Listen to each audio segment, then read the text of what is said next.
My name is João. I'm originally from Portugal. I've lived in Denmark for 24 years. I was born in Lisbon.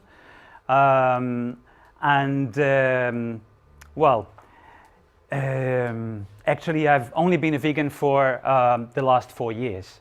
And it was nothing that I was thinking that it would be a natural thing for me to do or to become.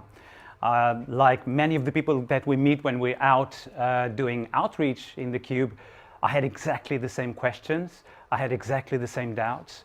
I was coming exactly from the same place. I was very much into this mental, I had this mental picture that vegans were like some neo-hippies that all of a sudden were having a lot of place in the media, but it was just like maybe just a trend, something that would disappear very quickly. So I actually just became a vegan because of my health. I was not one of those, probably like many of you, that became a vegan due to ethical reasons. I was a very big guy, and all of a sudden it just became too much. I started having issues with my heart. Not very big issues with my heart, but like some strong warnings that would be some problems with it. I was a big guy. So that's a before and after picture that shows how I was and how I became after a very disciplined work for 11 months to not exactly to become a vegan, but to become actually a vegetarian, like to be healthy.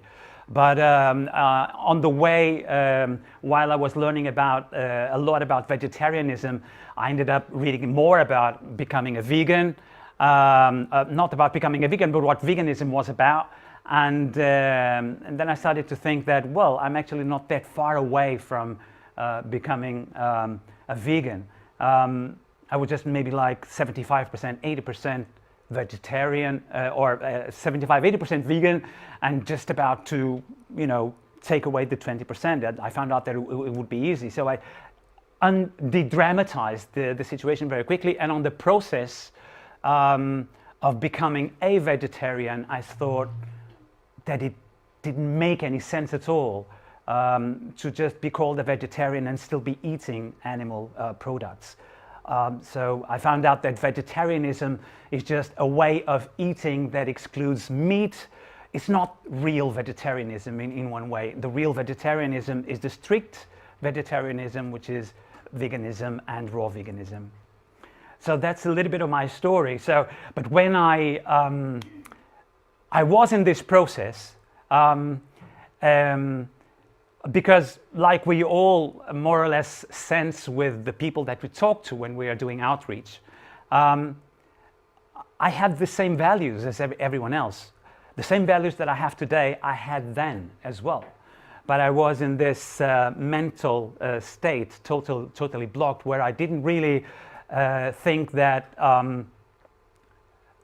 it would be an issue for the animals to be killed, because that's how it should have been. So all the time, that's how it had been all the time, and that is how it should continue.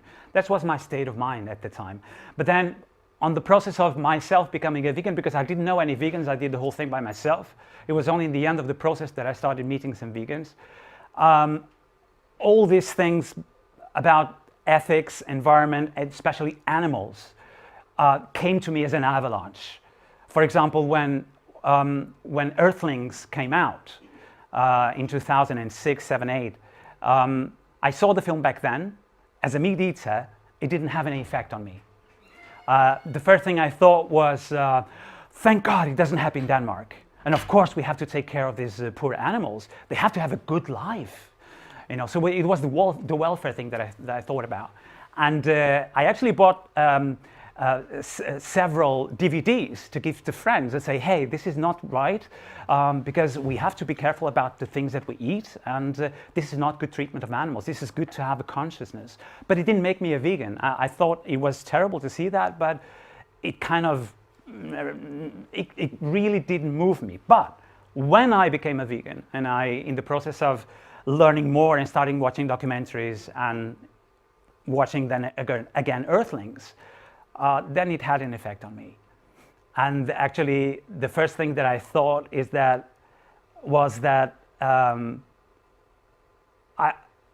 I didn't know where I was before, and I regretted immensely for not having done anything before, that I had been such an ignorant, actually. And then I thought, well, to keep doing this properly, I have to create a network and I have to meet some other vegans. And then I started meeting other vegans. The priority was just to become a healthy vegan, but then Anonymous started in Denmark, and I started participating and doing animal outreach here as well. So, and now I'm starting to do some public speaking about Anonymous for the Voiceless, and particularly about the Guy Fawkes mask, because both myself and many of the people that are doing outreach or doing the Cube in general, they are confronted with the question that Guy Fawkes was a terrorist, or that the mask is terrifying. And I heard this so many times that I thought, no one really thinks about this, and people should be more aware of all the elements, not only about outreach, but what it means to be in a cube, where the pictures come from, but the mask. What is the mask all about?